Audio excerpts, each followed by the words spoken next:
m'adresser le remerciement à l'UDCGT de Paris qui a bien voulu nous aider à organiser à l'abri de Paris comme les bourses du travail de France. Nous allons en avoir après quelques développements historiques, mais ils sont à l'origine de la création il y a 120 ans de la CGT. Et c'est vraiment très bien que ça se passe ici et effectivement dans la salle 3A, dirigeant de la Fédération des métaux de la CGT et ensuite le ministre du Travail communiste que vous savez qu'il a été. Donc merci maintenant aussi à nos quatre intervenants de ce soir qui ont donc planché pour ce hors-série que vous trouvez en vente à l'entrée de la salle ici, hors-série consacrée aux 120 ans de combat de la CGT et qui après avoir contribué à ce numéro ont accepté de venir se livrer devant vous à une évocation de cette longue tranche d'histoire sociale. Donc sans plus attendre, je vous propose de commencer avec Michel Dreyfus. Donc, Michel Dreyfus, vous êtes historien, directeur de recherche émérite au Centre d'histoire sociale de l'Université de Paris 1 et auteur de nombreux ouvrages, dont un qui est donc une histoire de la CGT, paru en 1995-1981, qui est une des rares histoires, sauf démentie quelqu'un moins simple, mais une des rares histoires assez complète de la CGT et qui vous donne donc, je crois, quelques légitimités. Alors, pour commencer, on va par nous faire une petite plongée aux origines de la création de ce syndicat et peut-être dans les conditions mêmes qui ont les conditions de la création, de la naissance de la CGT. Quelles sont-elles? Je pense qu'elles pèsent beaucoup pour comprendre ensuite l'histoire et l'identité de la CGT. Monsieur Dreyfus. Bonsoir à tous. Effectivement, les conditions dans lesquelles a été créée la CGT sont absolument essentielles pour comprendre sa nature et pour faire l'histoire. On est là pour ça. On va aussi parler du présent, mais vous savez, l'histoire, c'est pas, je veux dire, l'histoire c'est lié au présent. Et dans ce que je vais vous dire, l'histoire explique beaucoup du présent. C'est-à-dire que mon idée, évidemment qui va peut-être développer, c'est que la nature de la CGT, encore aujourd'hui, s'explique très fortement par les conditions dans lesquelles elle a été créée. Alors pour ça, je vais partir d'une époque lointaine, mais comme souvent dans notre pays, tout commence avec la Révolution française. Et la Révolution française, elle a fait un tas de bonnes choses que je ne vous détaillerai pas, mais comme tout événement historique important, elle a également des conséquences contradictoires dans la mesure où, sous la Révolution française, a été votée en 1791 une loi du député qui avait proposée, qui s'appelle la loi Le Chapelier. Et cette loi est absolument fondamentale, non seulement pour la CGT, mais dans toute l'histoire sociale de notre pays, parce que la loi Le Chapelier, au nom de la liberté d'entreprendre, au nom de la liberté du travail, c'est bien ce que ça veut dire aujourd'hui, même si évidemment on était dans des époques très différentes. Au nom de la liberté d'entreprendre, au nom de la liberté du travail, la loi Le Chapelier va mettre à part toutes les organisations plus ou moins fragiles, je n'ai pas le temps de détailler, que s'était donné le monde du travail, qui était à l'époque extrêmement minoritaire. Il y avait 85% de la population rurale en France, 15% des villes. Évidemment, on disait c'est une société complètement différente aujourd'hui, mais peu importe. Quoi qu'il en soit, ces organisations, c'était en particulier l'organisation compagnonnique, le compagnonnage, qui s'est créé, disons, depuis le Moyen-Âge, et dans lequel on trouve un ancêtre du syndicalisme. Et au nom de la liberté d'entreprendre, au nom de la liberté du travail, j'insiste là-dessus parce que c'est essentiel, désormais, les travailleurs n'ont plus le droit de s'organiser pour défendre leurs revendications. Et cette loi, vous savez, il y a des lois qui sont des lois de circonstances qui n'ont pas beaucoup d'importance, il y en a d'autres qui en ont une importance énorme parce que cette loi va durer pendant pratiquement un siècle, elle va muscler complètement le monde du travail et elle va le faire à un moment où il y aurait d'autant plus besoin de se défendre que les conditions dans lesquelles il travaille, les conditions dans lesquelles ils vivent sont absolument déplorables, parce que c'est la révolution industrielle, c'est le début du capitalisme, analysé comme par Karl Marx comme la période d'accumulation primitive du capital. En d'autres termes, on est en train de construire une société complètement différente de la société rurale qui remonte depuis longtemps, et dans cette société, les travailleurs, ceux qui sont les plus exploités, n'ont pas le droit de se défendre, n'ont pas le droit d'exprimer leur revendication, ne peuvent pas s'exprimer légalement. Et il en découlera pendant tout le XIXe siècle un nombre important de grèves, d'agitations, de manifestations, parfois très durement réprimées. Je n'en prendrai que 3 parce qu'on ne peut pas parler de tout. La révolte des Canuts en 1831-1832, la journée de 1848 à Paris qui ont abouti au massacre de quelques dizaines de milliers de prolétaires descendus sur le pavé, simplement parce qu'ils demandaient du travail et qu'ils ont reçu la fusillade et les balles, et enfin la Commune de Paris. Et il faut bien voir que pendant toute cette époque, le monde du travail n'a aucun droit de s'organiser. À cela, j'ajoute qu'il n'y a pas de protection du travail, il n'y a pas de protection sociale, la sécurité sociale, etc. Toutes ces choses seront inventées bien après. Et de plus, et pas moins, l'État n'intervient extrêmement peu dans ces questions. L'État apparaît extrêmement peu, intervient extrêmement peu dans ces questions, ce qui fait que les travailleurs sont livrés complètement au capital. Et il en découlera un sentiment de révolte extrêmement fort, et je fais ici appel, vous savez que la CGT a été fondée en 1895, je fais appel ici à un grand historien que vous connaissez par ailleurs, qui s'appelait Jean Jaurès. Oui, Jean Jaurès a aussi écrit une grande histoire socialiste de la Révolution française, dans laquelle lui parle de la loi Chateaubriand et évoque comme la loi terrible contre le monde du travail. La loi terrible, je cite ses propres termes. Et cette loi va durer près d'un siècle, et pour vous montrer un peu l'état d'esprit des militants de l'époque, la loi a été abrogée en 1884, donc la légalisation des syndicats date de 1884, et le fait que la CGT ait été fondée 10 ans, 11 ans plus tard n'est évidemment tout à fait clé.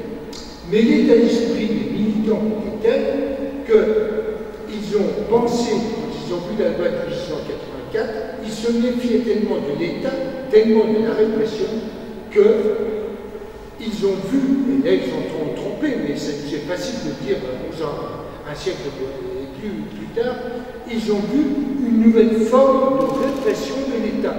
Une grande historienne qui s'appelle Michel Perrault a étudié et a vu que commençait à se créer dans les années 1880 quelques syndicats. Eh bien, on pourrait penser que la légalisation de 1884 favorise les syndicats. Eh bien, pas du tout. C'est le contraire qui se passe. Les militants sont tellement marqués, tellement heurtés par tout ce passé de répression que pendant plusieurs années, les créations de syndicats sèches, elles repartiront 7-8 ans plus tard. Alors, évidemment, on peut dire qu'ils sont trompés, mais ça nous est très facile à dire aujourd'hui. Tout ça pour dire que la CGT s'est d'abord construite contre l'État. Et ça, c'est absolument essentiel, parce que cette attitude de refus de l'État, cette attitude de refus du patronat, elle aura très fortement, jusqu'en 1914, elle aura ensuite, sous des formes extrêmement diverses, que je ne peux pas détailler jusqu'à nos jours, mais ça fait partie en quelque sorte de ses gènes, ça fait en quelque sorte partie de son identité, de sa personnalité, et sous des formes diverses, elle continuera à avoir cette attitude extrêmement contestataire, combative, revendicative. Elle ne croit pas en la réforme. Pour vous prendre un exemple, il n'y a pas de sécurité sociale, mais on commence à mettre au point, on commence à envisager un minimum de protection sociale, un minimum de sécurité sociale, en particulier pour la retraite, qui sera votée en 1910 pour les salariés les plus modestes. Nous sommes évidemment tous attachés aux retraites. eh bien la CGT est tellement opposée à l'État qu'elle ne croit pas à cette loi, qu'elle ne croit pas à cette loi et qu'elle veut contre parce que pour elle, l'État ne fera jamais ce qu'il donnera, confisquera l'argent, ça servira à l'exclusion, etc. Donc la CGT n'a aucune confiance dans le mouvement de réforme que commence très timidement à faire l'État à la veille de la Grande Guerre et encore une fois, on peut le comprendre au vu de tout ce passé. Encore deux ou trois choses. Premièrement, je voudrais dire quelques mots sur le congrès d'Amiens, parce que le congrès d'Amiens pose la question du rapport au politique, qui est une question absolument fondamentale dans l'histoire du mouvement syndical et qui est encore aujourd'hui. Cette question du rapport politique, je rappelle d'abord que le congrès d'Amiens s'est tenu en 1906 et qu'il est juste un an après la création de la SFIO, du Parti Socialiste, comme on l'a fait à l'époque. Il est évident qu'il y aura pas les deux événements soviétiques et que la CGT se méfie aussi de la SFIO. Elle pense pouvoir transformer la société, abattre le capitalisme par le biais de la générale à elle seule. Elle n'a pas confiance des partis politiques et cette question sera encore très forte. Elle se posera dans des termes différents à partir de la Grande Guerre, car vous le savez, de 1821 à 1947 et même aujourd'hui, il y a deux CGT. En gros, je passe sur les tendances de scission, enfin, il y a une CGT proche des CGT confédérées qui est plus proche désormais de la réforme qu'elle est découverte pendant la Grande Guerre. Au contraire, à partir de 1921, il y a une CGT proche des communistes qui va être dirigée à partir de 1931 Benoît Frachon, qui continue en quelque sorte à s'inscrire dans cette CGT extrêmement revendicative qui existait avant 1914. Donc vous voyez, tout ça vient de très très loin. J'ajoute une chose, si on regarde un peu ce qui se passe en Europe, la CGT est créée en 1995, dans la plupart des pays d'Europe, il se crée des mouvements politiques et syndicaux à peu près au même moment. Je passe sur les détails. Eh bien, on voit que rien n'est pareil parce qu'aucun pays d'Europe n'a connu une loi de Chapelier et les effets s'en font encore sentir de façon décisive. Voilà, je vous remercie.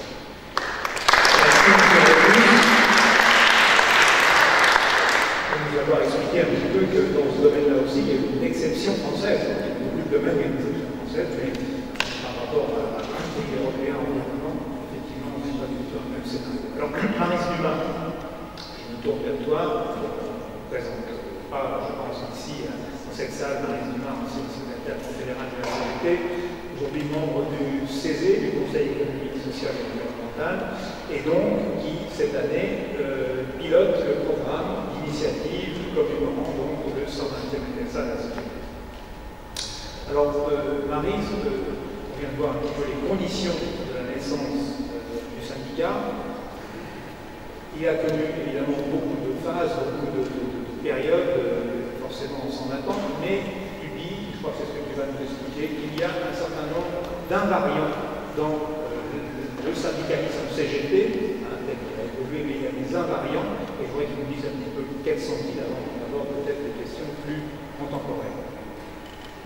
Oui, bonsoir à toutes et tous, et puis merci à l'Humanité d'avoir réalisé ce numéro en un temps record, qui est d'une richesse exceptionnelle et dont j'espère qu'il va se diffuser et qui aura d'ailleurs en complément des initiatives que la CGT prend elle-même sur ses 120 ans, avec chaque mois un nombre des initiatives différentes pour illustrer 12 dimensions de l'activité syndicale, mais je ne fais pas le film ce soir, je ne suis pas là pour ça.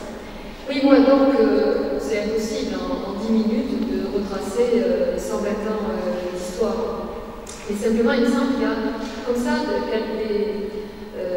des choses qui traversent justement toute l'histoire de la CGT. Moi, je crois que je suis militante et pas historienne, même si l'histoire m'intéresse beaucoup. C'est cette question de la transmission entre les générations de militants qui m'intéresse. Qu'est-ce qu'on se transmet au fond? D'abord, moi, la première chose que je veux dire, c'est qu'il est impossible de penser l'histoire de France politique, économique et sociale du 19e siècle à aujourd'hui sans parler de la CGT. La CGT a mis son empreinte sur l'histoire de la France. Réciproquement, évidemment, la CGT a été imprégnée des évolutions de la société. Et bien sûr, en particulier, des évolutions du travail, des travailleurs eux-mêmes. Il suffit de regarder en haut de la salle la liste des métiers. D'abord, on voit qu'il y a des métiers qui existent encore, des métiers qui ont disparu, batteur d'or, régisseur, etc. Mais surtout, on voit que la CGT s'est constituée à partir des métiers, initialement. Alors qu'aujourd'hui, au fur et à mesure de nombreuses évolutions, elle est davantage ancrée sur des professions, sur des conventions collectives. Et les conventions collectives, elle a contribué aussi à ce qu'il y en ait. Donc, elle contribue, c'est le rapport à la loi, elle contribue à ce qu'il y ait des lois, et en même temps, les lois rejaillissent sur son propre domaine d'intervention. Donc ça, c'est toute l'histoire du siècle.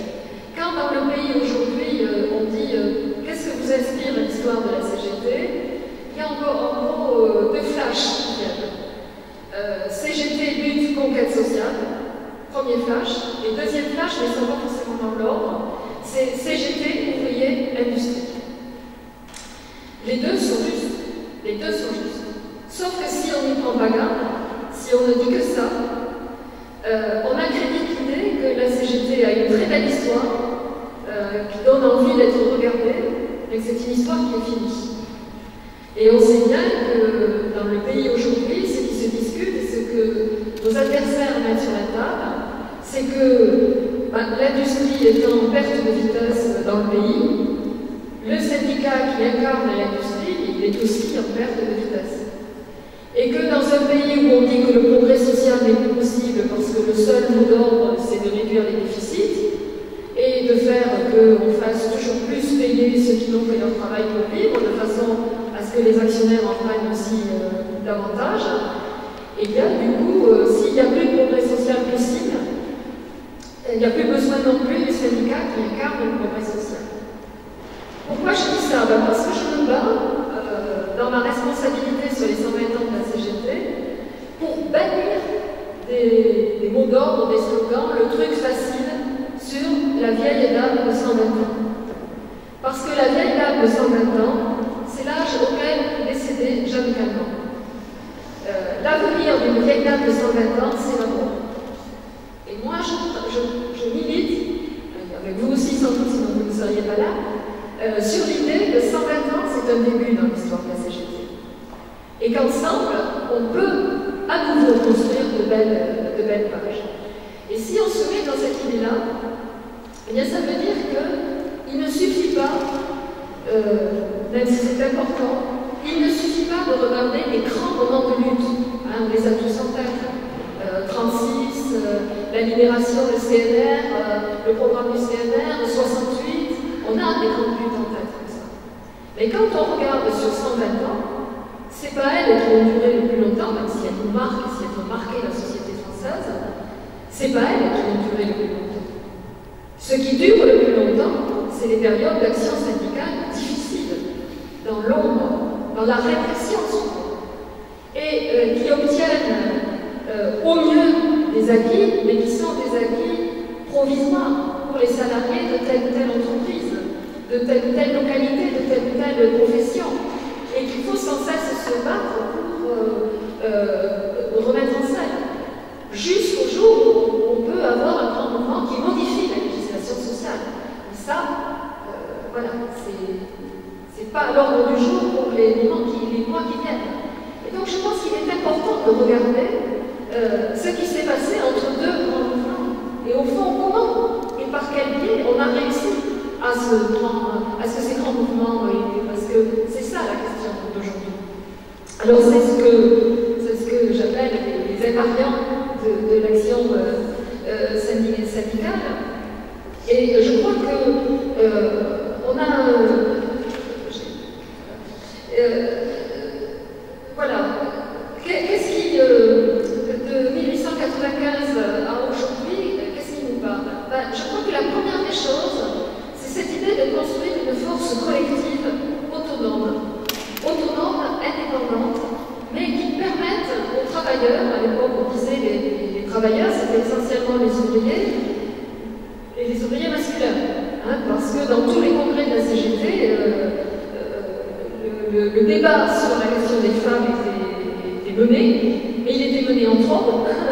Et le débat, c'était pour savoir si on autorisait les femmes à travailler, voire même si on les autorisait à se syndiquer. La loi sur les syndicats permettait aux femmes de se syndiquer à partir de 1884, mais ça ne voulait pas dire que la CGT des origines autorisait les femmes à se syndiquer parce que, pour deux raisons, elles étaient ressenties comme concurrentes du point de vue des salaires, et puis il y avait aussi, on était dans un monde du point de vue des mentalités qui n'était pas celui d'aujourd'hui, et il y avait l'idée, la place des femmes, elle est plutôt à la maison qu'à l'usine, parce que les conditions de travail sont tellement déplorables qu'on va les protéger de ces conditions de travail. Je ferme cette parenthèse, mais elle est quand même importante à reconnaître. En tout cas, il y a eu l'idée, les ouvriers, ils doivent avoir une voix. Et le syndicat, il est la voix, il permet à ces ouvriers qu'on ne voit pas dans le pays, de se faire entendre, de se reconnaître, de se connaître, de se reconnaître, de se faire reconnaître. Et je crois que dans la France d'aujourd'hui, cette question elle est aussi très importante. Quand on pense au nombre de jeunes, plusieurs millions qui sont en situation de totale précarité, qui sont méprisés par leurs employeurs, qui n'arrivent pas parce qu'ils n'arrivent pas à conquérir la dignité dans le travail, n'arrivent pas à conquérir la dignité dans leur vie personnelle et à construire leur vie, eh bien je pense que cette idée, le syndicat, c'est la voix des plus humbles, c'est la voix de ceux qui sont méprisés, exclus de la société, et c'est ce qui leur permet de se faire entendre et transformer leur condition. Je pense que ça nous parle encore aujourd'hui.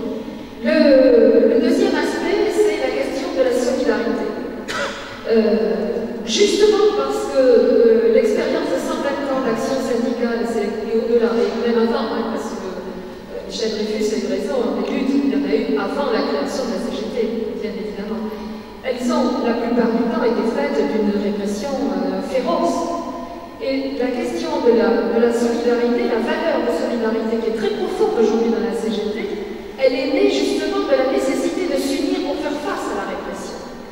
Et si aujourd'hui l'article 1 des statuts de la CGT dit que tout salarié peut se syndiquer à la CGT, quelles que soient ses opinions politiques, philosophiques ou religieuses, je pense que cet article 1 qui nous unit dans la CGT aujourd'hui encore, il est le résultat de ces expériences de lutte féroce, où on a vu que les patrons, pour diviser les salariés, ils étaient prêts à tout. Ils étaient prêts à la répression, ils étaient prêts à la corruption, ils étaient prêts à dénigrer sur la base de leur vie personnelle, etc., des gens pour les isoler les uns des autres, pour travailler les divisions. Et au fond, la CGT, elle s'est construite en réaction à ça, avec l'idée de la solidarité, de la fraternité, le respect mutuel, le respect des uns et des autres. Et aujourd'hui, dans les statuts de la CGT, il y a l'idée que la CGT veut s'appliquer à elle-même ce pourquoi elle se bat dans la société et combattre tout ce qui divise, c'est-à-dire le racisme, le sexisme, l'homophobie, et au contraire, cultiver les valeurs collectives et de solidarité. Je crois que c'est très important. Et puis, il y a toujours eu un effort de la CGT pour donner un contenu social à la démocratie.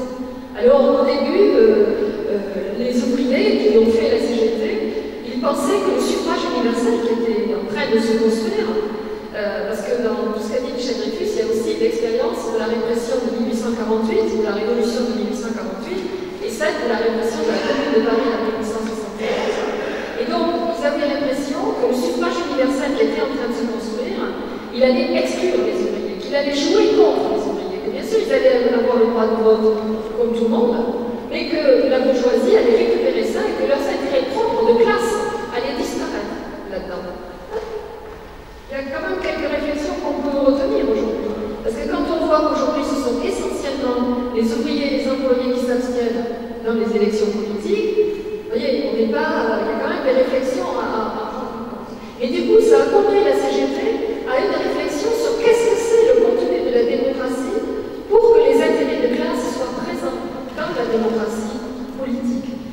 Et il y a eu des grandes réflexions à la fois sur la démocratie sociale, mais aussi sur la démocratie interne dans la CGT, ce que nous on appelle la démocratie syndicale, hein, ça n'a jamais été le centralisme démocratique, la CGT, ça a toujours été la démocratie syndicale qui a été son mode de vie, et avec la démocratie syndicale, le fédéralisme. Je vais revenir tout à l'heure sur la question du fédéralisme. Et on s'est forgé à partir d'un autre identifiant, dont parlait Patrick tout à l'heure, qui est le syndicalisme de classe et de masse. Il faut tenir compte des deux termes qui vont avec syndicalisme. Syndicalisme de classe, parce que la CGT d'aujourd'hui est arrivée sur l'idée que la lutte des classes existe, et que dans cette lutte des classes, elle prend le parti des exploités contre les exploiteurs. La charte d'Amiens à laquelle Michel Dreyfus faisait référence dit très clairement qu'il faut mettre un terme au salariat, parce que le salariat, c'est la contrepartie du capitalisme. Donc c'est dire qu'on ne veut plus du capitalisme et qu'on combat le capitalisme. Mais en même temps, syndicat de classe, il faut aussi qu'il soit de masse. Parce que si on veut vraiment mettre un terme à l'exploitation, eh bien il faut être capable d'entraîner la masse des travailleurs, la masse des salariés dans l'action. D'où pour la CGT, dont toujours les invariants, la recherche permanente de l'unité d'action. Et pas seulement l'unité interne à la CGT, mais l'unité d'action avec tous ceux qui sont dans le travail. Et au fur et à mesure qu'il y a eu une division syndicale, eh bien essayer de surmonter les divisions syndicales et de revenir à un syndicat unique, unifié, etc. En tout cas, le syndicalisme rassemblé qui est le terme qu'emploie la CGT depuis quelques congrès maintenant sous cette préoccupation de l'unité. Et rassemblement du syndicalisme, aussi bien à l'échelle nationale qu'internationale, parce que l'autre invariant de la CGT, c'est le combat pour que tous les travailleurs du monde accèdent au progrès et qu'il y ait des solidarités à l'intérieur de la France et des solidarités à l'échelle internationale vis-à-vis de toutes les luttes. Donc, il y a eu les guerres anticoloniales, bien sûr, les luttes pour l'émancipation, pour le droit à l'autodétermination. Il y a eu de la part de la CGT des efforts très importants à l'égard des syndicats des pays d'Afrique, des pays d'Amérique du Sud, d'Asie, pour former des militants, pour les aider à trouver leur propre voie syndicale. Cette action continue dans les formes d'aujourd'hui, mais nous n'avons jamais lâché sur la question de la solidarité internationale, et c'est pourquoi nous n'avons jamais lâché sur le 1er mai, il va venir, il est bientôt, 1er mai, qui a été décidé pour la première fois ici à Paris, au pied de la Tour Eiffel, au moment, en 1889, au moment de la commémoration du premier centenaire de la Révolution française, et où le 1er mai a été décidé pour que chaque année, dans tous les pays du monde, à une date fixe, on se batte tous ensemble.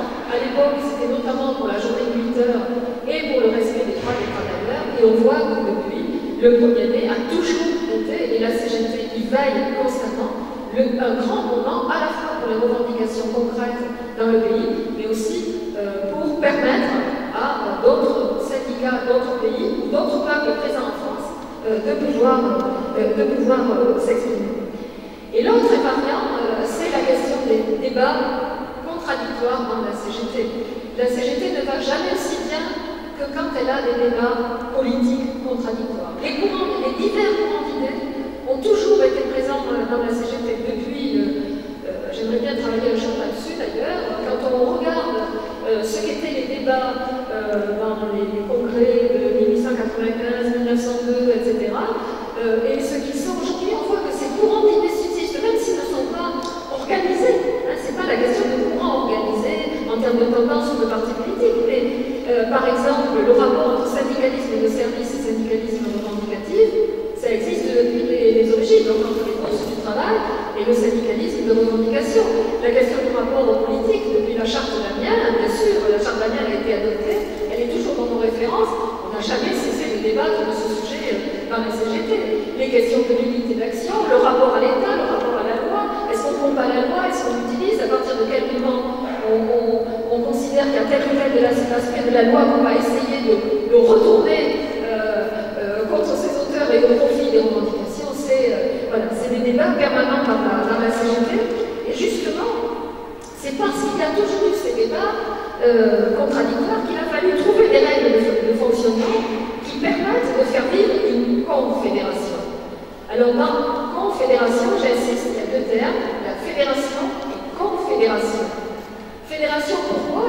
s'agit de fédérer. Et c'est tout le principe du fédéralisme sur lequel repose le principe de fonctionnement de la CGT. Quand vous écoutez la télé, ils vous disent le patron de la CGT a décidé que.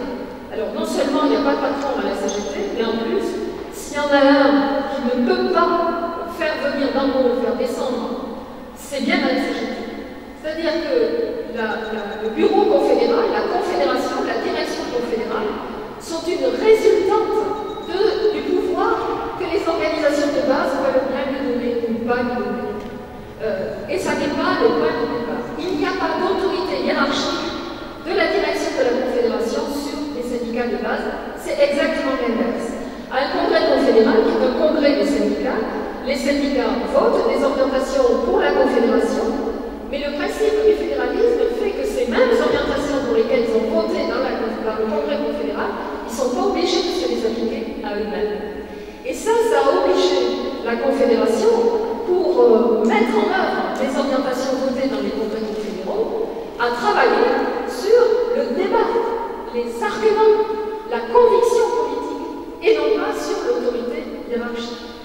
Et ça donne quelque chose dans le vécu de la CGT de tout à fait particulier. Je crois que ça aussi, ça nous distingue de bien d'autres syndicats, peut-être pas de tous, mais en tout cas de bien d'autres, car même quand une décision est adoptée au Congrès, pour qu'elle se mette en œuvre, eh bien, il faut mouiller la chemise pour faire comprendre le pourquoi du comment, etc. et convaincre. Je vais prendre un exemple. Il y a eu un congrès récent à la CGT sur la réforme interne du système de cotisation, qui a été voté majoritairement. Il atteignait, si ma mémoire est bonne, 56 ou 58% des voix. Et ensemble, nous avons dit, c'est pas suffisant. Parce que 56 ou 58% des voix, ça démontre que ceux qui ont voté pour, ils ne sont pas en nombre suffisant pour entraîner toute la machine. On a revu le projet, on l'a remodifié entre deux congrès. Le congrès suivant, on est arrivé à un taux très élevé, et là, on a su qu'on pouvait développer le système de cotisation parce que, voilà, entre les deux congrès, on avait pris en compte une partie des désaccords, on avait modifié le projet, on l'avait amélioré et on est arrivé à un moment où il a fait large consensus. C'est-à-dire que la question de la démocratie syndicale dans la CGT, c'est l'idée qu'on doit prendre en compte les désaccords. On ne fige pas les désaccords, on n'exclut pas les désaccords. On les prend en compte, on prend en compte de ce que chacun dit et on essaye de construire ensemble une position qui nous rassemble largement. Et ça, c'est vrai depuis les origines. Parce que depuis les origines, quand notre prédécesseur voulait construire la grève générale, il disait, même si on a un syndicat qui représente peu de monde, qui est très minoritaire, eh bien son avis doit être pris en compte, parce que si son avis n'est pas pris en compte, on ne réussira pas à créer les conditions de la grève générale. Alors aujourd'hui, on parle tous ensemble, quelquefois de grève générale, ça dépend qui, etc. Et cette démarche de recherche, de s'enrichir par les désaccords et de pousser le débat jusqu'à trouver la position qui rassemble le plus largement, elle continue à habiter la CGT d'aujourd'hui.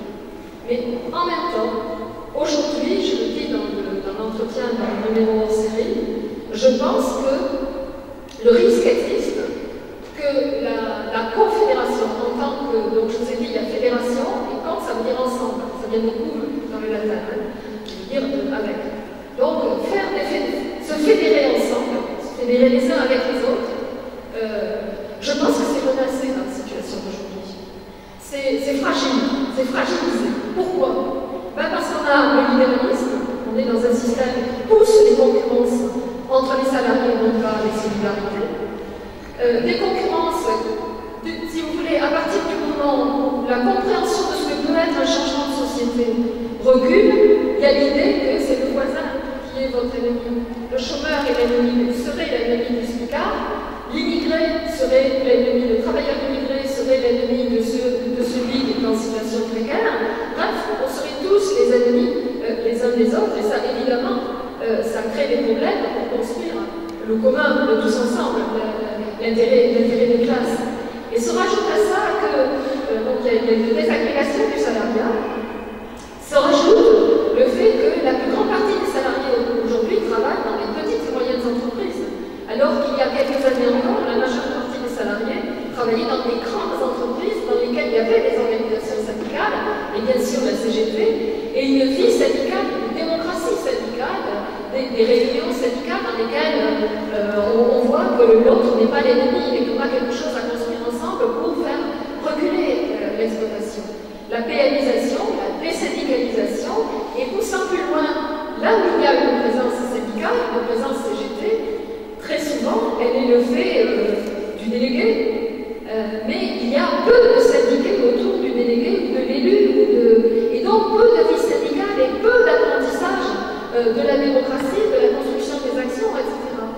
Et du coup, nous sommes dans une situation où on a à la fois l'idée, alors qu'il n'y a jamais eu autant besoin de changer la société, mais il y a l'idée que c'est moins possible qu'avant, voire même que on se met dans la tête que chaque génération va vivre plus mal que les précédentes, au lieu de se mettre dans la tête qu'il y a la possibilité, et qu'en tout cas il faut se battre pour que la génération suivante vive mieux que la nôtre.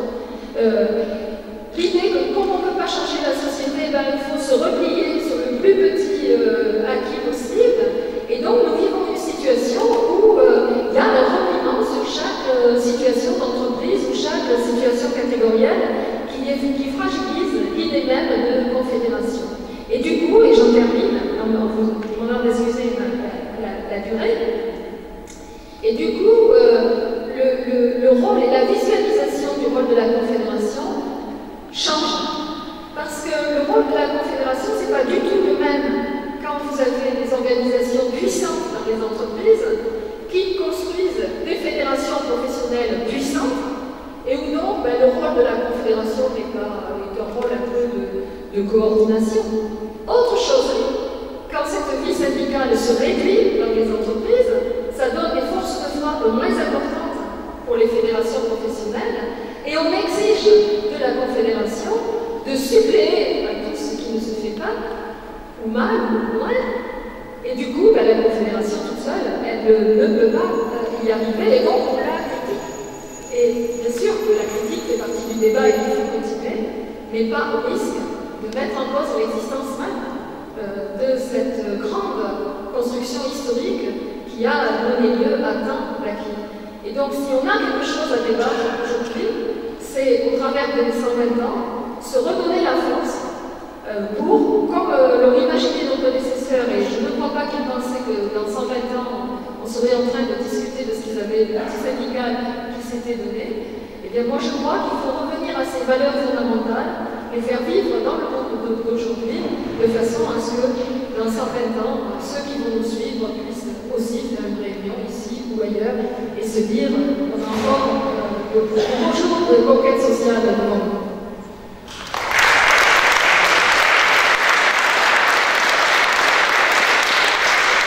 Merci Marie. C'était la réponse à une question qui serait sans doute venue dans le débat et qui se pose de façon de fait, qui est qu'est-ce qui se passe dans la CGT en ce moment? Inévitablement, après la crise de ces derniers mois, beaucoup de gens, à commencer par les amis de la CGT, s'interrogent, et je crois que c'est ce que explique effectivement dans leur série, une des facettes de cette crise, de direction, est justement cette mise en question de la confédération, de la confédéralité, je ne sais pas si c'est le mot juste, de la CGT, et donc tu as un petit peu déjà anticipé le débat. Je me tourne maintenant vers Sophie Leroux, donc vous êtes sociologue, maître de conférence de sciences politiques à l'Université Lumière Lyon 2 et une des spécialistes de l'histoire syndicale, auteur de nombreux ouvrages, dont le dernier s'intitule « Quand le travail se précarise, quelle résistance collective ». Alors justement, d'ailleurs, c'est précarité et syndicalisme, c'est une. Là, on va rentrer un peu, on vient de le faire avec Marie, on va continuer dans les problématiques actuelles du syndicalisme de CGT. Alors pour introduire un petit peu le questionnement, la question des effectifs, la CGT se pose. Alors il y a des variations dans l'histoire, mais disons que le taux de syndicalisation, je crois que M. Dreyfus confirmera, en gros, au début du siècle, peu après sa création, était de 7 à 8%, et on n'a pas beaucoup avancé, enfin, on a évolué, mais puisqu'aujourd'hui, on est à peu près,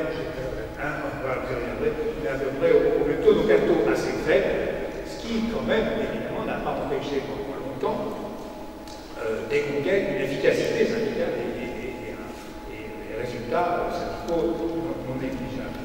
Cela dit, aujourd'hui, ça se double, donc cette faiblesse numérique d'un problème de renouvellement, de génération, ça se double d'un décalage croissant, qui semble-t-il pas croissant, entre l'implantation de la CGT et le salariat qui existe aujourd'hui, tel qui évolue, notamment la montée des précaires.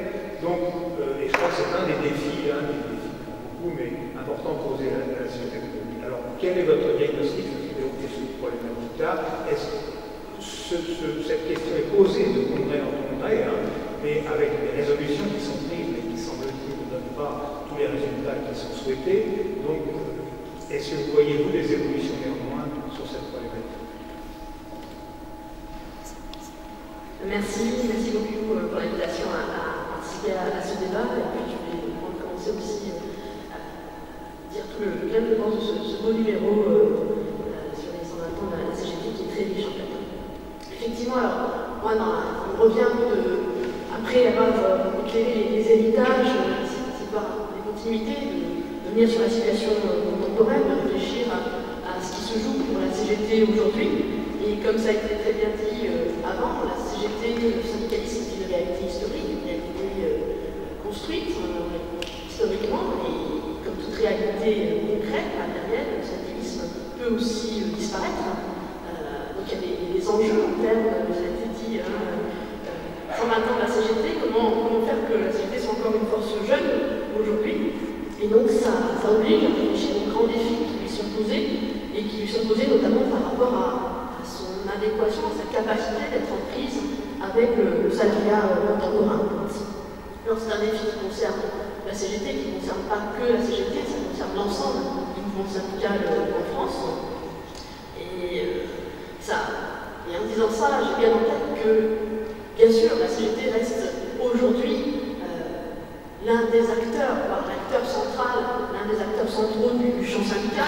On le voit bien, la fois dans les périodes de mobilisation, on a encore vu là le 9 avril, on le voit bien aussi dans la réalité au quotidien des relations professionnelles. J'ai ça en tête, mais ça ne m'empêche pas d'essayer de réfléchir au décalage, tu l'as rappelé, que l'on connaît. Je vais revenir un peu sur ce diagnostic, il est important, mais ça a été largement travaillé, largement établi, c'est débattu dans la CGT, ce décalage entre la base sociale organisée aujourd'hui par les syndicats, par la CGT, et la réalité du salariat. Alors, ce décalage n'est pas nouveau dans l'histoire. La CGT de 1895 est prédominante des ouvriers de métier, des ouvriers très qualifiés, professionnels. Il y a d'autres périodes, on peut voir cette position qui va se transformer. Tu l'as aussi rappelé, le taux de syndicalisation en France qui est historiquement faible, ne serait-ce, et Michel Tafus nous a amené à réfléchir à cela, par rapport au type d'engagement de syndicalisme en France. C'est un engagement, le militantisme s'est construit dans la confrontation. On sait, il n'y a pas d'intérêt ni de bénéfice à se syndiquer en France, au contraire. Et aujourd'hui encore, on va se confronter à des formes de discrimination, des pressions. Et contrairement à d'autres pays, il y a très peu de liens, si ce n'est dans quelques professions, avec, vous travaillez là-dessus, mais le monde des mutuelles, on est loin d'un syndicalisme qui va s'inscrire dans un ensemble d'organisations qui va donner un autre sens à la région syndicale. On a tout ça en tête, qui explique la faiblesse du taux de syndicalisation et le fait qu'en France, il y a eu à certains moments des pics de syndicalisation, dont la période post-68, qui nous sert un peu de référence, et c'est vrai que quand on réfléchit à la vie du syndicalisme, on réfléchit par rapport à cette période-là et l'affaiblissement que l'on a connu ensuite. N'empêche que la faiblesse actuelle du mouvement syndical soulève toute une série d'enjeux, et je crois important de revenir là-dessus. Je pourrais détailler tout à l'heure si vous souhaitez, mais globalement, on sait des implantations de la CGT aujourd'hui, et la CGT s'est dotée d'outils pour les connaître. On sait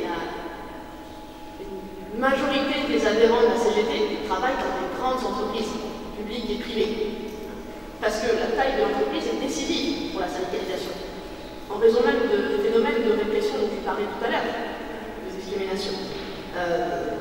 Et on sait, comme d'autres organisations syndicales, la CGT connaît un vieillissement de ses adhérents. Ça concerne l'ensemble du syndicalisme français, des organisations jeunes ou moins jeunes. Mais il y a un vieillissement avec un poids très fort de la génération dite du baby boom, la génération qui est entrée dans le militantisme dans les années 60, dans les années juste après la Seconde Guerre mondiale, et qui est rentrée dans le militantisme dans les années 60, voire 68. Cette génération a joué d'ailleurs un rôle extrêmement important en France, pas dans le syndicalisme, on la voit encore, elle est encore aujourd'hui aux manettes sur le plan politique. Mais le départ à la retraite de cette génération va créer un vide extrêmement fort et déséquilibre parfois aussi au sein des fédérations le rapport entre actifs et retraités. Alors, tout ça, ça pose, me semble-t-il, trois grands enjeux. Je fasse attention à l'heure, en fait, sinon on ne va pas déborder. Ça pose un enjeu sur le sens même de l'action syndicale. Pour le dire très vite, les fractions les plus exploitées du salariat sont aujourd'hui les moins organisées. Ça interroge, pour eux, derrière le syndicalisme de classe et de masse. Je pense que ça interroge les deux, de classe et de masse. Pourquoi? C'est lié à tout phénomène d'externalisation des emplois ouvriers et employés vers le secteur des services aux entreprises, via des filiales, via les sous-traitants.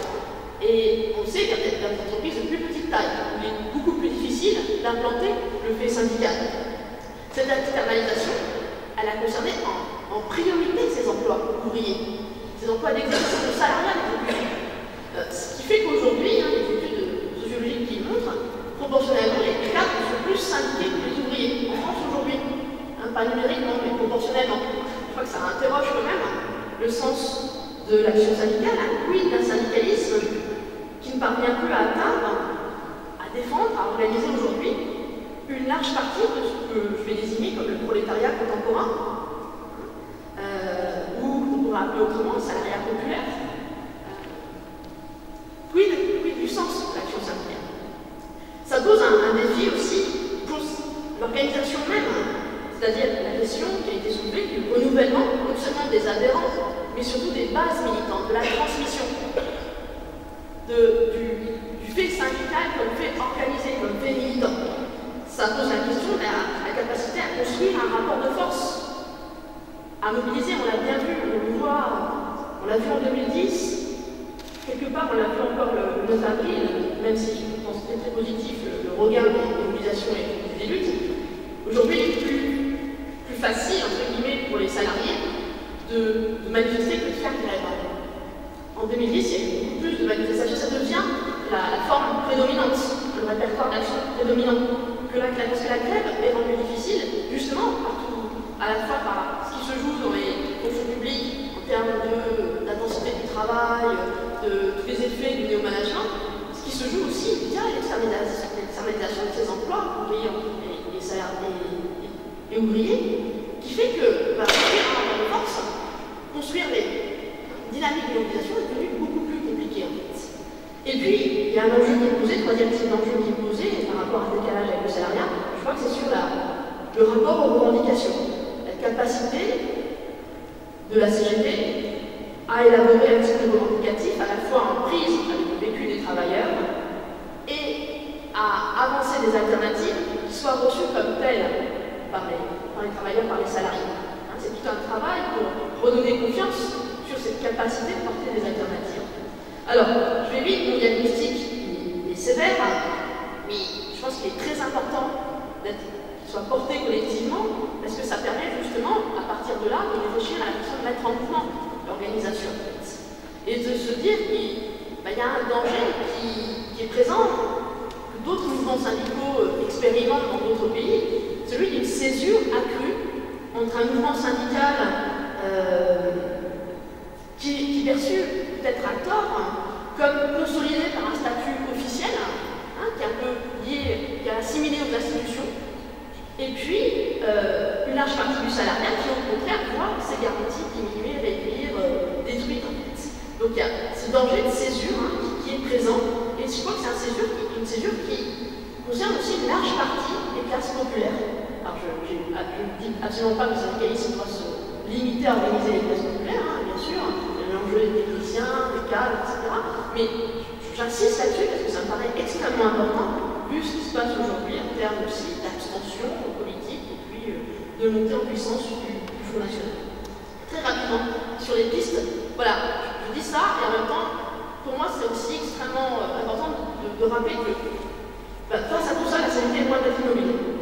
Il y a des tentatives, des expérimentations, du mouvement, pas assez pour faire face à l'ampleur du défi. Mais il y a des dynamiques qui sont enclenchées. Je vais juste en évoquer quelques-unes très rapidement. Première dynamique qui a enclenché depuis maintenant plusieurs années, tout ce qui a été construit autour de la réflexion sur le travail, sur l'activité de travail. Pour moi, c'est vraiment peut-être aujourd'hui un des vecteurs qui conduit plus les militants et syndicalistes à avoir des outils pour renouer avec la réalité que vivent les salariés.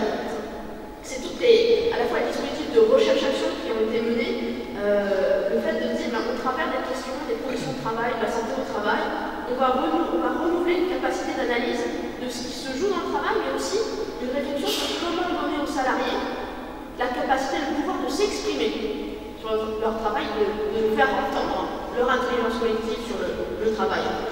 Le droit à intervenir sur l'organisation du travail. À mon sens, on peut relier ça au fait qu'aujourd'hui est en ligne de mire par rapport à l'offensive du patronat, le rôle des CHSCT.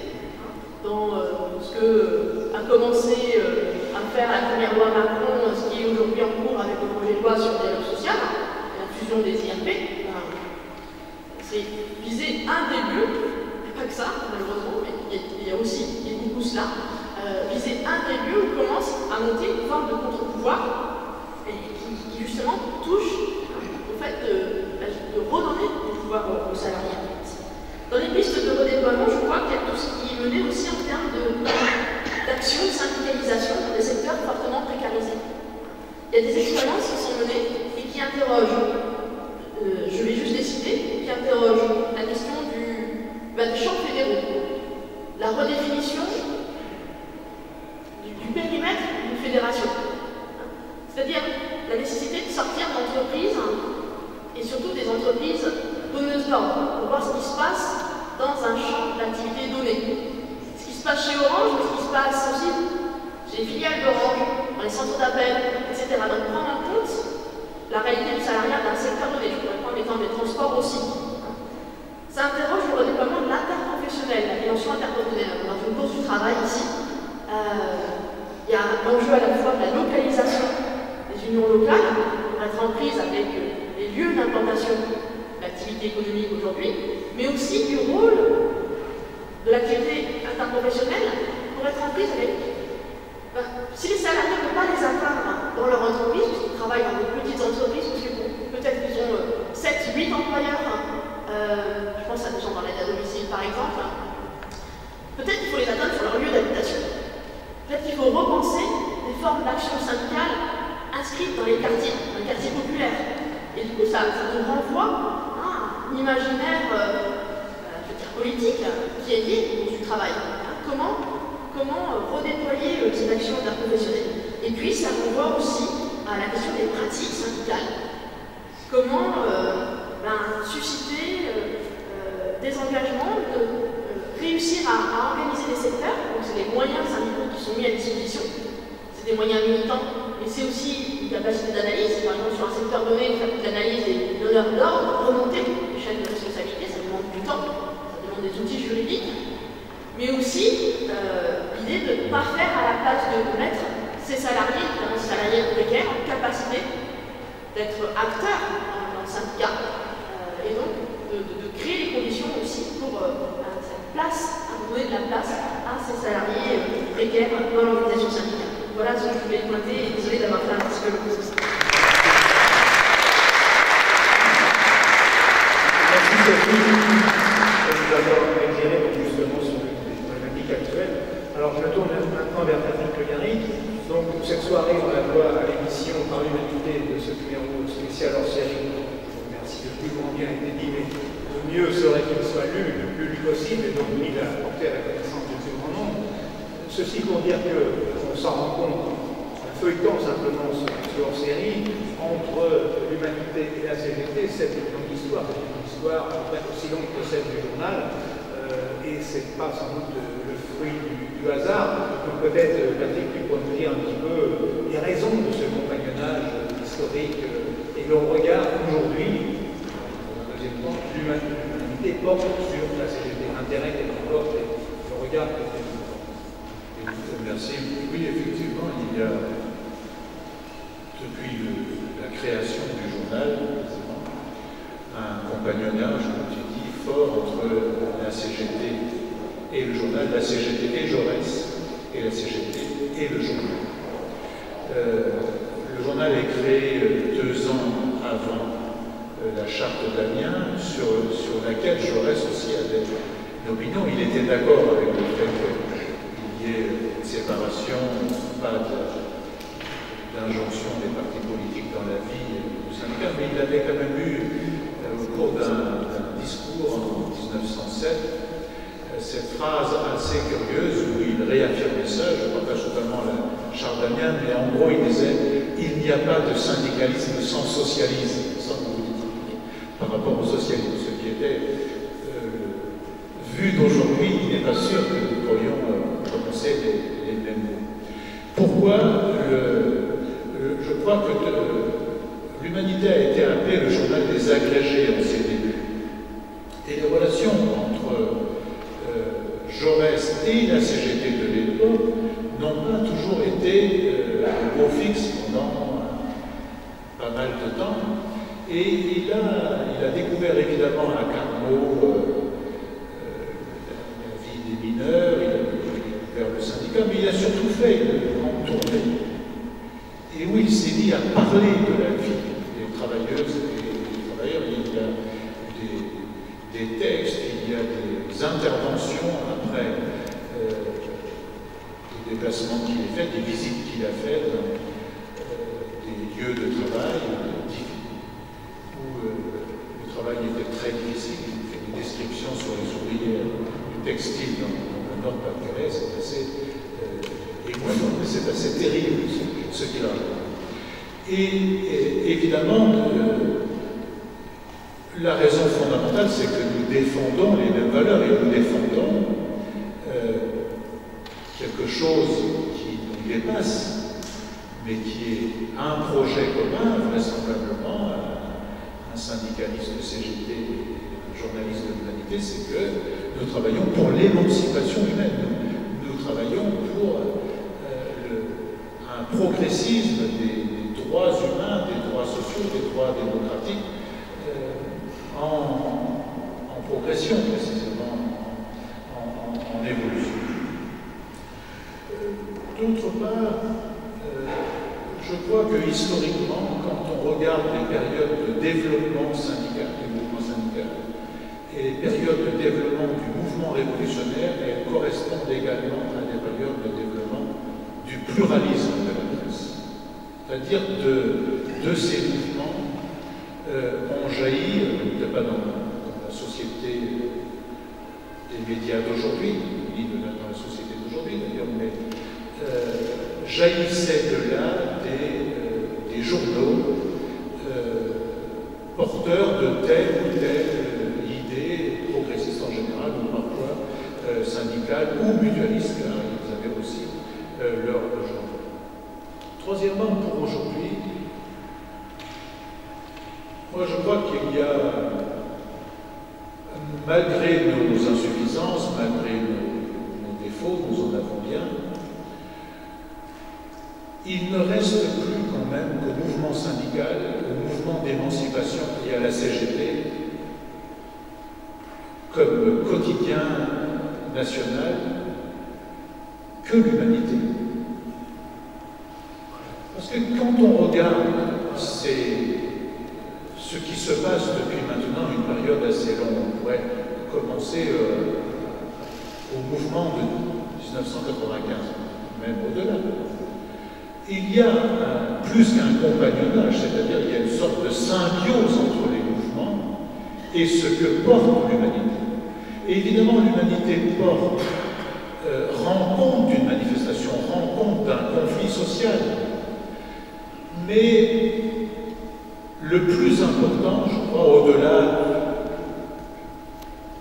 de dire, de raconter, donc de soutenir, de prendre parti, c'est aussi dans le sens que nous essayons de donner en permanence à telle ou telle lutte aujourd'hui. Alors, le faisons-nous parfaitement? Ça mérite d'être discuté. C'est discuté d'ailleurs dans les conférences de rédaction de l'humanité. Mais entre nous, avec vous et entre nous, avec les lecteurs, ça mérite d'être discuté jusqu'où on est capable d'aller. Il y a tous les jours des exemples. Par exemple, il y a en ce moment quelque chose qui est assez terrible, c'est ce qui se passe dans une entreprise. Je ne sais pas si la CGT est présente, je ne sais pas si elle est très forte. Il y a un pluralisme syndical dans cette entreprise, je sais. C'est les Maury globales. Mais qui était Maury Ducrot avant, donc, nous soutenons, nous avons écrit là-dessus. Mais peut-être qu'une de nos faiblesses, c'est de dire ce qui est en train de se passer, c'est que c'est un fonds de pension qui a pris les commandes et qui, aujourd'hui, après avoir rentabilisé ce qu'elle peut et ramassé ce qu'elle peut, est en train de détruire l'entreprise, détruire les salariés qui y sont, en les mettant dans une panade noire, dans les villes en dehors de la région parisienne, mais aussi dans la région parisienne. Vous avez des salariés de cette entreprise, des chauffeurs de camions. Malgré le débat sur le plan social, vont se retrouver dans une situation noire, parce que quelquefois ils ont fait des emprunts pour acheter une maison, ils ont encore des enfants en bas âge général. Voilà là un cas typique de ce que font les rapaces de la finance à des activités économiques, à de l'emploi. Peut-être qu'il y a là, on a plus à faire, je me souviens, de remarques qui nous avaient été faites au moment du puissant mouvement contre ce qu'on a appelé la réforme, c'était plutôt une contre-réforme des retraites. Donc on a à s'alimenter nous-mêmes dans une période de lutte acharnée. Il y a une lutte de classe à l'échelle internationale, une classe dans un pays acharné, en apparence, on ne voit pas. Les apparences ne la montrent pas, et pourtant, elle existe. Et cette lutte de classe, elle s'appuie aussi sur une lutte, une bataille idéologique terrible. Jusque dans les mots, je sais que souvent nous sommes critiqués, nous recevons, par exemple, les mots de partenaires sociaux aujourd'hui dans la situation, on tend à effacer cette réalité. Par exemple, cette chose incroyable qu'ils ont inventée, selon lequel le travail, ce n'était plus de la création, ce n'est plus de la production de richesses communes à se répartir et à partager, que le travail était désormais devenu un coût. Dans l'imaginaire populaire, dans l'imaginaire d'un ouvrier surexploité, ça provoque des débats considérables au moment même où c'est exactement le contraire qui coûte. C'est la rémunération du capital, de la circulation des capitaux, de la suraccumulation du capital, même, qui coûte énormément. Dans le cas de l'économie globale, ce qui coûte, ce n'est pas la reprise des salariés et le paiement des salaires et de la protection sociale de ces salariés. Ce qui coûte, c'est la rémunération qu'on doit donner au fonds Caravelle. Sinon, cette entreprise est là plutôt, dès lors qu'on détruit le fret ferroviaire, elle a plutôt de quoi mettre des camions sur la route, bien que c'est ce que autrement je ne préconise pas trop. Mais c'est pour prendre cet exemple. Et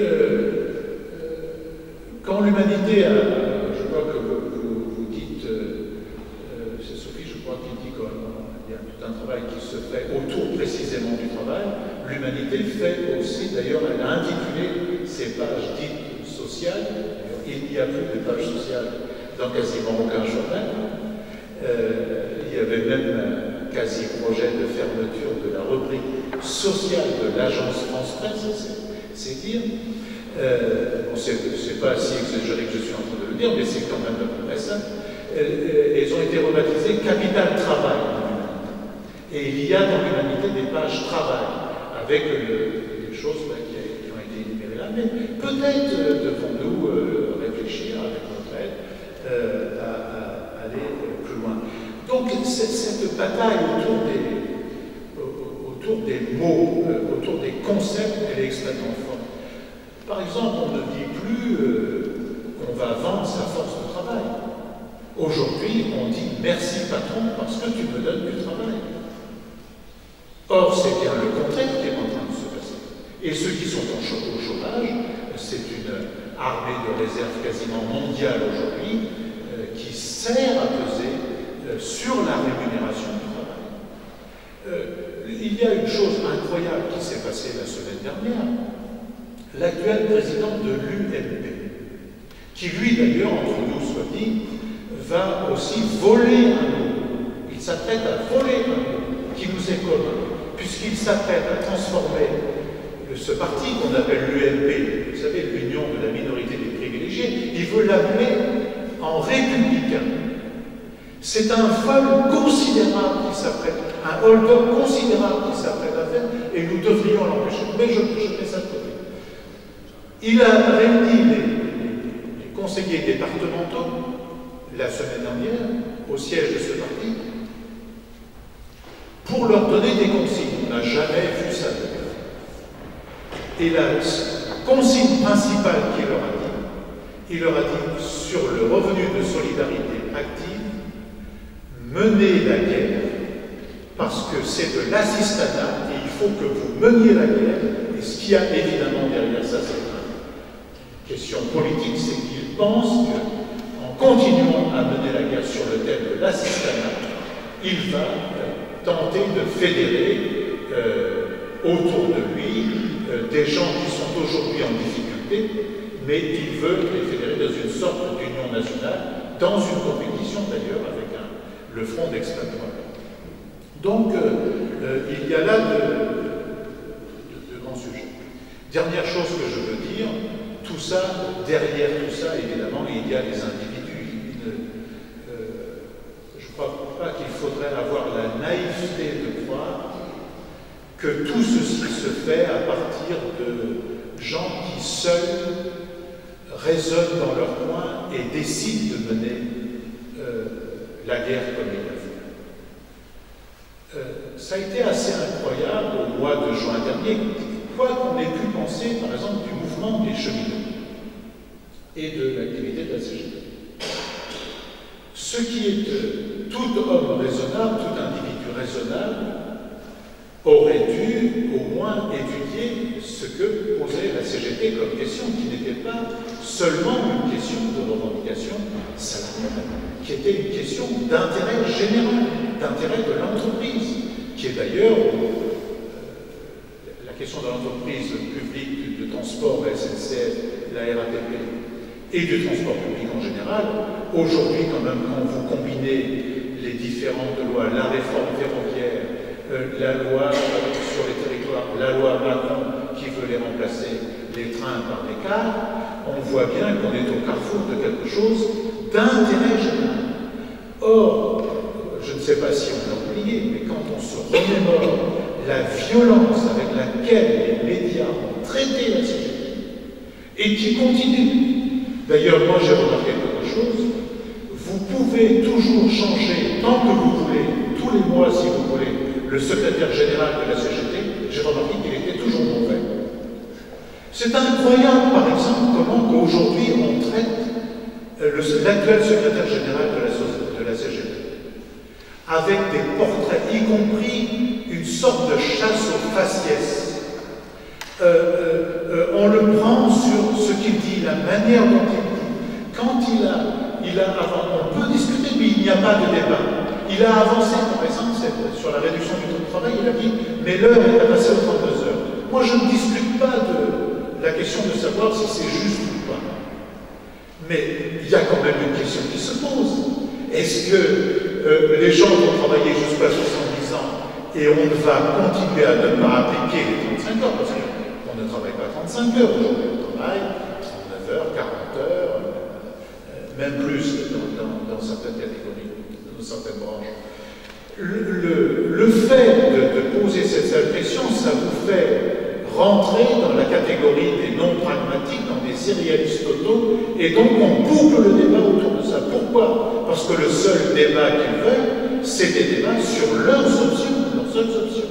Et donc là, il y a un grand sujet quand même aussi, et ce qui fait que nous, franchement, nous nous honorons à l'humanité dimanche, sur notre plateforme numérique, à donner la parole à tous les syndicats aujourd'hui. C'est une nouveauté par rapport à il y a quelques années, mais à donner la parole à la CGT, à ses dirigeants, à ses secrétaires de fédération, à son secrétaire général, pour expliquer là où il est. Et l'autre fait, c'est ce qui s'est passé la semaine dernière, avec le traitement de la manifestation. On peut, comme tu viens de le dire, Sophie, on peut discuter. Ceci dit, c'est une reprise d'un mouvement. Reprise d'un mouvement social. Tentative de la CGT sur ses bases d'unifier et faire le syndicalisme. La manière dont ceci a été traité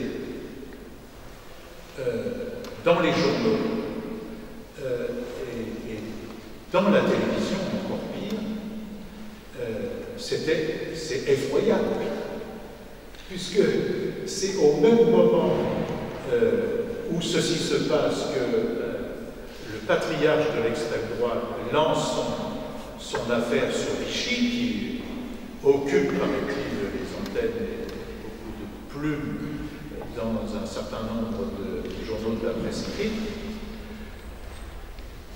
Mais au fond, aujourd'hui, on pourrait résumer la situation. C'est assez pas très bien ce que je vais dire, mais il y a ceux, certes, qui vantent le régime de Vichy, ceux qui vont le contredire dans les médias, qui organisent cette petite opération il y avait Monsieur Propre avant, la lessive de Monsieur Propre, donc maintenant on vient d'inventer Madame Propre.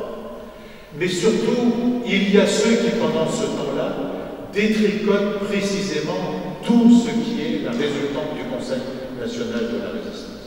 Et c'est en ça, sur ce fond-là, que oui, il y a, peut-être que le mot est trop fort, mais il y a une osmose entre les combats, les idées, les valeurs que porte la CGT et ce que porte l'humanité depuis ces débuts.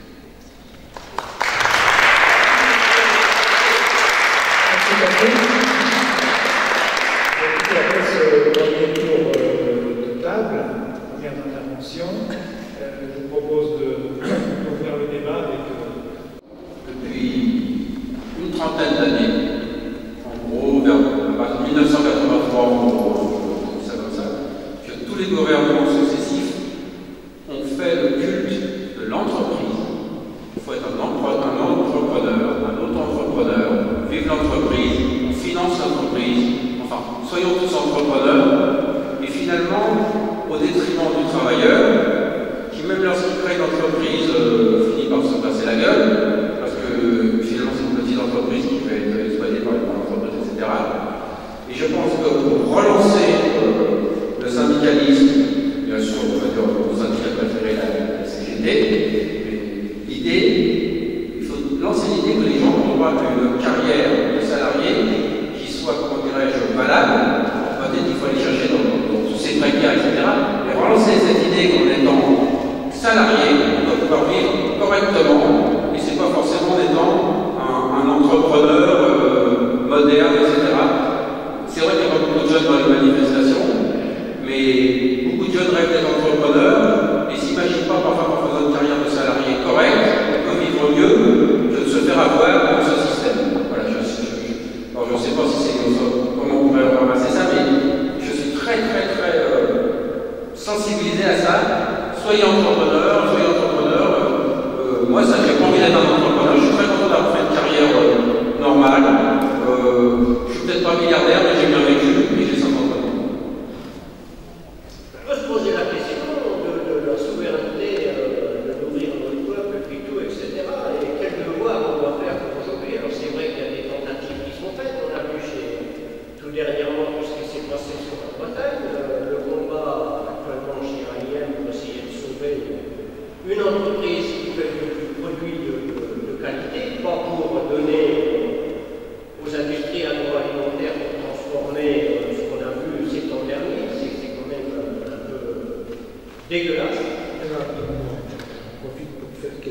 remarque. D'abord, il faut se méfier des âges d'or.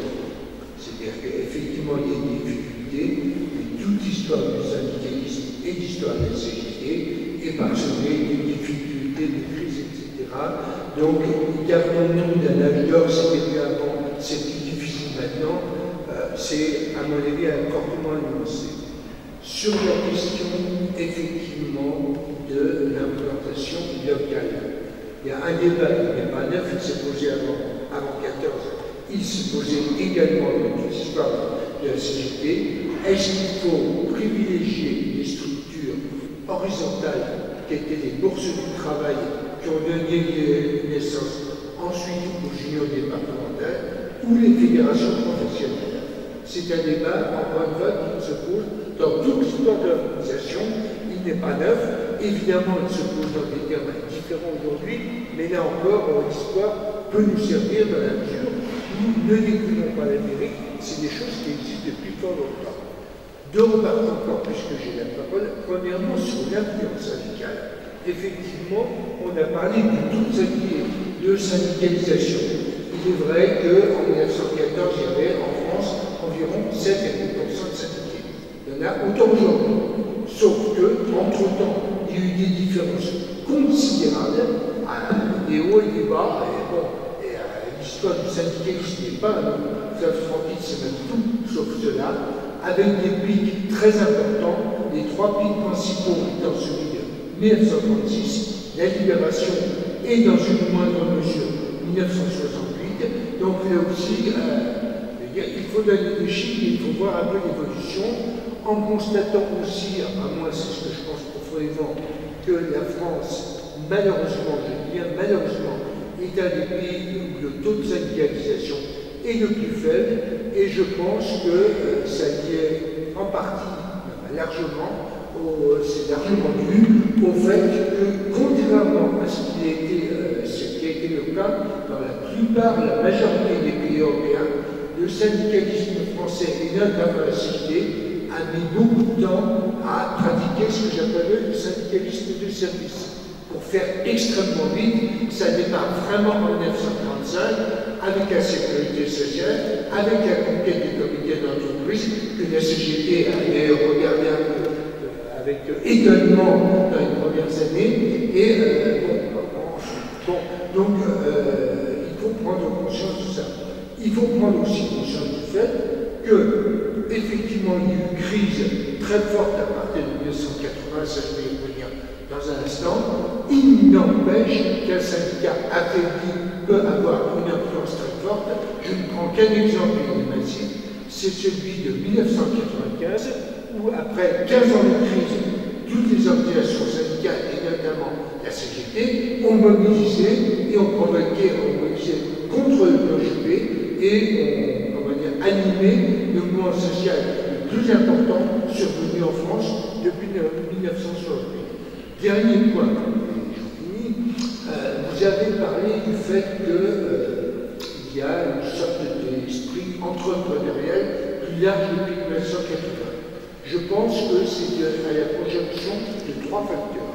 Premièrement, nous avons un chômage de plus en plus important qui se développe et qui mine la société française.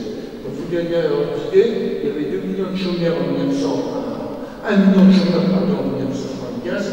On sait ce qu'il y en a aujourd'hui avec des hauts et des bas, mais la tendance est très forte. La deuxième, c'est qu'il y a eu recul de la notion de service public et d'intervention de l'État.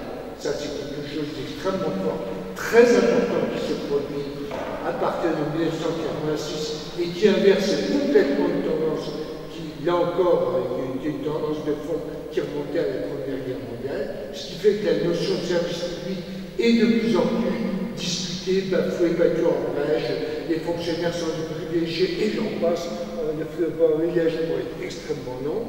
Et ceci a été conforté par, malheureusement, une révolution culturelle conservatrice venue des États-Unis et de la Grande-Bretagne avec Reagan et Thatcher, là aussi au début des années 80, qui a fait que cette notion de service public a été encore plus battue en brèche.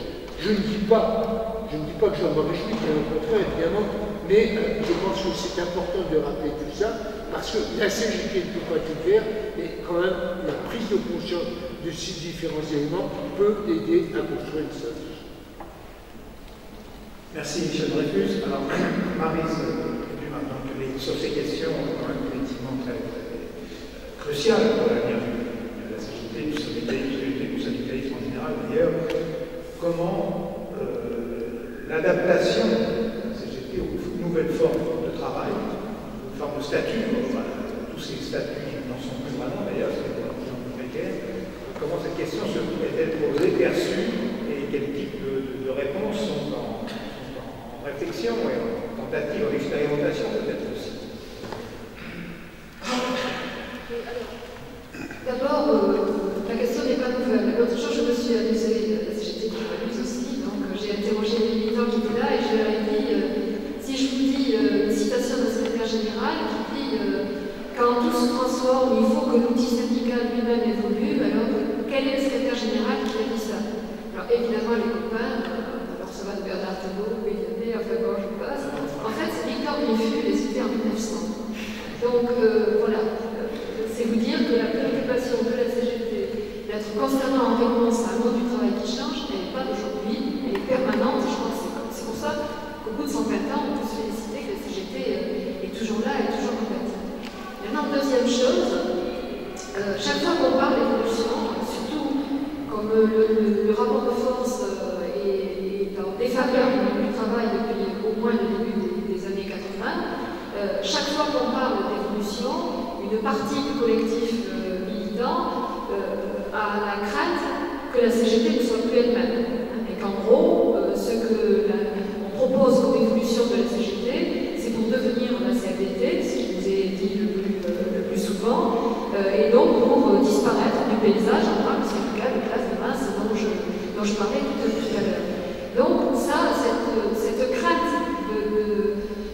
de nous voir affaiblir nos positions historiques est un frein puissant aux évolutions qu'il faut absolument conduire pour répondre aux intérêts du salariat d'aujourd'hui, tel qu'il est devenu déjà, pas tel qu'il va devenir, tel qu'il est déjà devenu.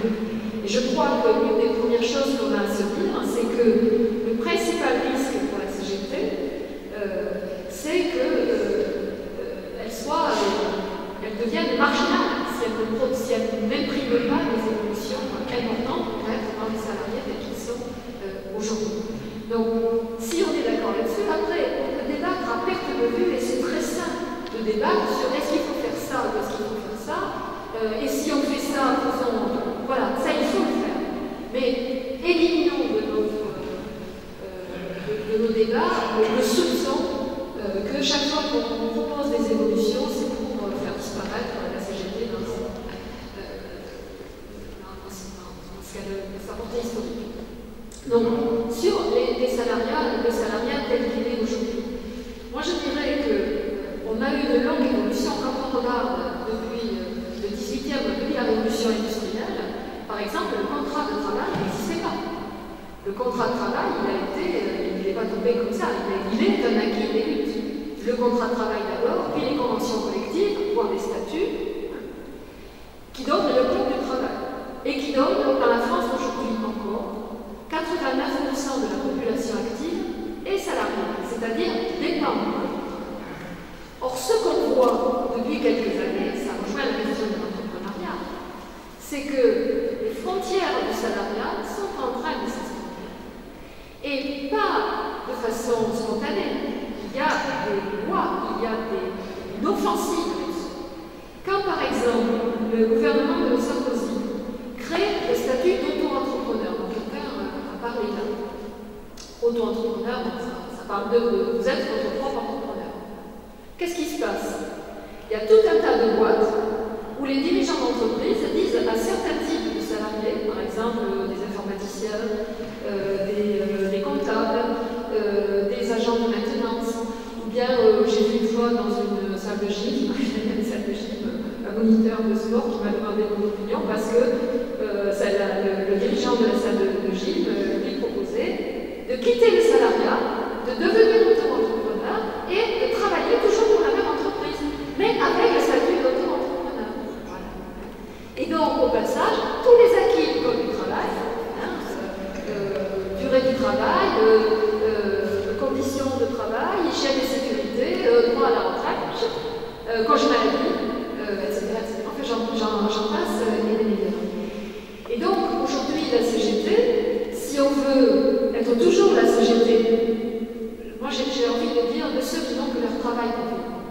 peut-être maintenant, de prendre ça plutôt que d'en rester à la définition du salariat. Parce que, justement, sinon on risque d'être à côté de ces marges qui sont en train d'être délibérément construites pour affaiblir les salariés. Alors on l'affaiblit par le contenu du code du travail et on l'affaiblit par qui est concerné. Et ça rejoint la question de la structuration et la question qui est posée pour les unions locales. La question qu'a posée Sophie. Moi je pense qu'il faut être partout, qu'il faut que la CGT, elle essaye d'être partout où il y a des gens qui n'ont que leur travail en vie.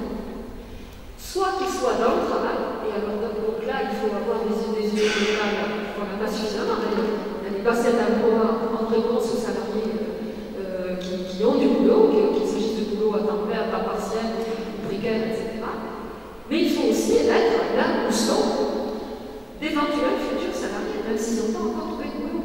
Je ne sais pas comment vous avez vécu les émeutes sociales des banlieues en 2005. Moi, je l'ai vécu comme un drame. Un drame pour ces jeunes qui n'avaient pas d'autre moyen d'expression que de brûler des voitures, qui n'avaient aucune expérience pour construire des revendications et derrière les revendications obligées à des négociations pour changer leurs conditions de vie, et qui n'ont pas vu que la CGT pouvait être leur outil. Et on a essayé, et on n'a pas pu être près d'eux et près d'elles pour essayer de construire quelque chose. Or, la jeunesse est libre aujourd'hui. La jeunesse populaire est bien anticipée. Donc c'est là qu'il faut qu'on soit aussi en lien avec le travail. Ça ne veut pas dire qu'il faut abandonner les autres secteurs. Il faut essayer d'aller là. Parce que la jeunesse est là. Voilà. Et Sophie a raison. La jeunesse en particulier des catégories populaires. Alors l'autre aspect, c'est sur la question de la politique. Tu m'as pas relancé là-dessus, mais je suis sûre que tu m'en voudrais si je ne... Voilà. Je pense qu'il faut distinguer la politique et puis les partis politiques. La CGT, elle considère... Oui, non, mais bien sûr. La CGT, elle considère que la politique, ça fait partie de son boulot. Quand on critique une loi, quand on en propose, quand on exige que ça soit modifié de telle ou telle façon, on est dans le champ politique. On passe notre temps à avoir les pouvoirs publics comme interlocuteurs à tous les niveaux, au niveau régional, au niveau municipal, au niveau national. Donc évidemment, on est en plein dans la politique. Et aujourd'hui, on est en train, en fait, depuis quelques congrès, on est en train de travailler à un projet syndical de transformation de la société. Au fond, on revient aussi à nos origines de ce point de vue. Et donc, on prend en compte les évolutions dont je viens de parler, l'affaiblissement du salariat. Et on travaille, nous, sur l'idée de nouveaux statuts du travail salarié, où chaque personne, depuis la sortie de l'école jusqu'à la retraite, soit garantie d'un certain nombre de droits, même si on change d'employeur, même si on passe par des périodes de chômage avec la sécurité sociale professionnelle qu'on propose de construire sur des principes assez communs, c'est d'ailleurs pour ça qu'on a appelé ça, avec la sécurité sociale qui, depuis la libération, protège et développe notre système de santé qui est bien menacé aujourd'hui. Mais pas seulement, on a aussi des propositions en matière de développement humain durable et aussi en matière de démocratie sociale, donc je n'ai pas le temps de développer, mais c'est dire que construire des projets de ce type, c'est intervenir directement dans le champ politique. Et j'en profite pour rebondir sur la question que vous, je ne sais pas, avez posée. Oui, tu vas pouvoir, il n'y a pas de problème, il n'y a pas de problème. Parce que je crois qu'elle est centrale dans le sentiment d'impuissance pour les salariés aujourd'hui et dans le sentiment qui gagne le terrain sur le fait qu'on ne peut plus changer la société, on ne peut plus raisonner en termes de progrès social. Cette question à la fois de la financiarisation, de la mondialisation, de la mise en concurrence à l'instant T à l'échelle internationale, elle est centrale. Et avec celle-là, encore exemple, on ne sait plus où est le pouvoir de décision réelle. On ne sait plus vers qui doivent converger les luttes et les rapports de force pour les faire changer. Et ça modifie aussi le rapport à la politique.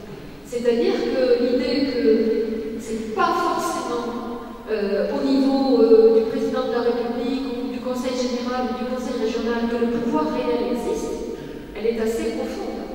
Et je ne dis pas ça pour dire, comment dire, il ne faut pas s'intéresser à la politique. Non. Je le dis pour dire qu'il faut repenser la question des pouvoirs.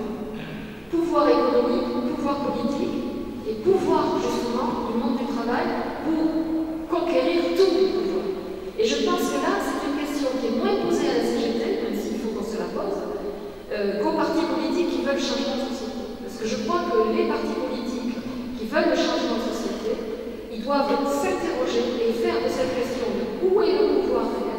une question politique en tant que telle, et définir des stratégies pour que les travailleurs, le monde du travail, puissent prendre ce pouvoir-là de tous les moyens possibles, et évidemment en termes de processus. Mais je m'arrête parce que je ne vais pas repartir sur un discours qui vous enverrait. Très rapidement, parce que Marthe a apporté des éléments dans lesquels je me retrouve complètement dans l'idée que j'ai évoquée trop rapidement, mais effectivement, la question d'être présent dans les quartiers populaires et de réfléchir à une action interpro aussi par rapport au lieu d'habitation, je crois qu'effectivement la difficulté c'est que vu l'ampleur de la déstabilisation du salariat et la reconfiguration de l'appareil productif, le syndicalisme est confronté au fait de mener plusieurs chantiers à la fois, d'être présent comme tu l'as dit partout. C'est-à-dire il y a à la fois l'enjeu de réfléchir à des syndicats multiprofessionnels, des syndicats de sites, pour être sur là où sont implantées les entreprises, mais sachant que justement l'entreprise c'est une réalité à la fois juridique et économique fuyante en fait. Et que la question c'est comment on saisit la communauté de travail sur un site donné, alors que les salariés peuvent relever de plusieurs employeurs, mais aussi d'être présent. Et pour moi c'est très important sur les lieux d'habitation, parce que je sais pas, on va prendre l'exemple de salariés qui travaillent dans la grande distribution, qui font 1h30 de trajet pour aller travailler avec des contrats, des CDI à temps partiel, des horaires éclatés.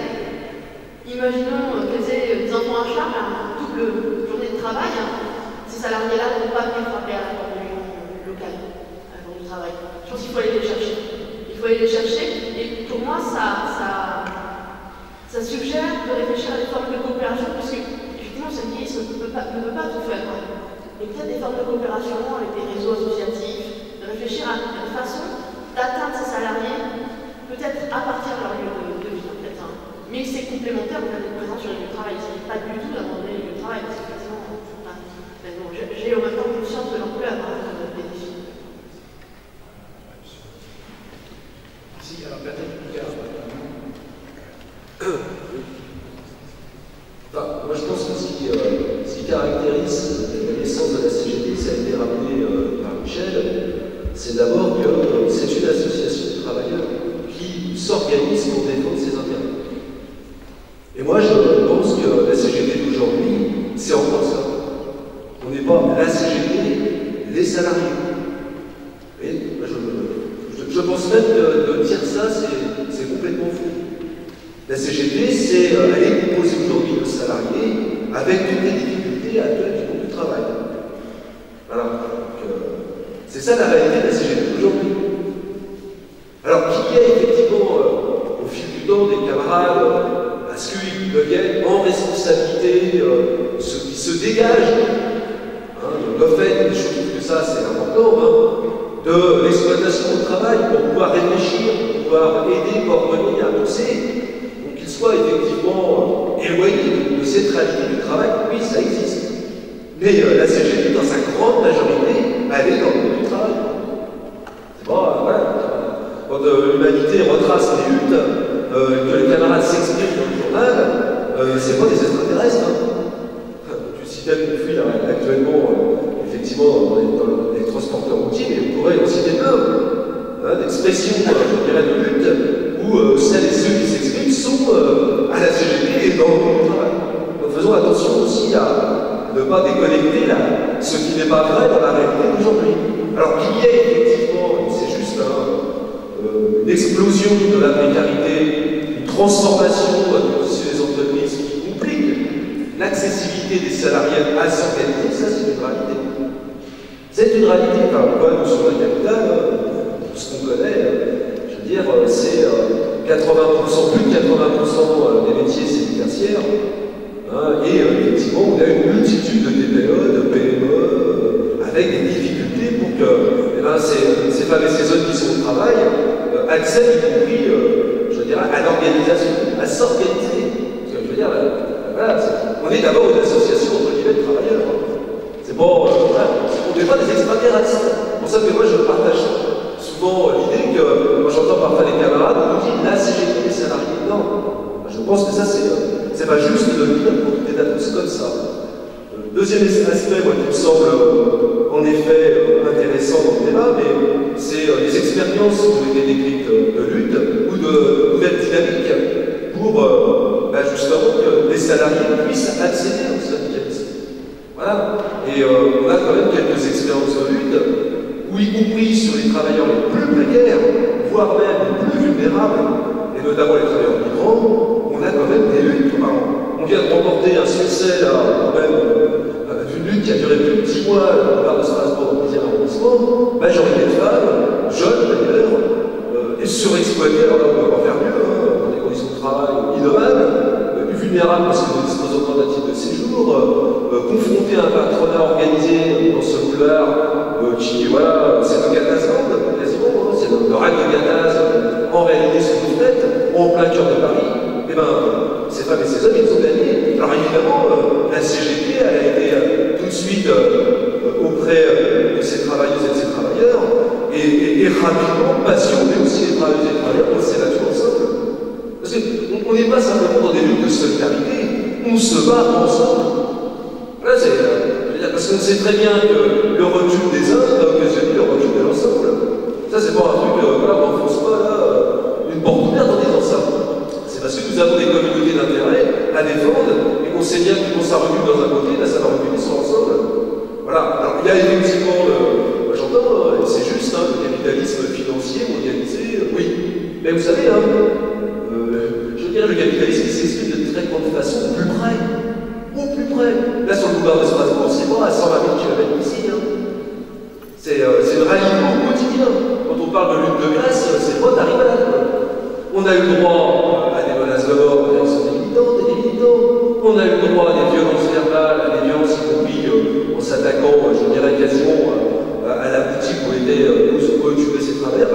On pourrait citer des dizaines d'exemples qu'on a vécu ces dernières années et qu'on continue à vivre dans Paris, qui font la démonstration que quand on est en situation, je dirais effectivement, de résistance, de combat, nos intérêts sont en commun et la solidarité et la fraternité, elle s'exprime à travers les luttes, à travers justement les combats qu'on mène ensemble. Alors bien sûr, il y a ce que à faire, mais ça c'est pas d'aujourd'hui. C'est ce que disait d'ailleurs Michel, en effet, sur ce long parcours de combat de la CGT pour construire des rapports de masse et des rapports de force.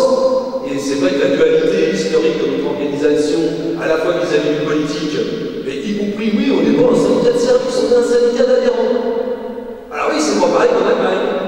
Ou que dans d'autres pays où, oui, il y a une forme, je dirais, entre guillemets, de complémentarité avec la mutuelle, le syndicat plus, qui offre à ses adhérents des services.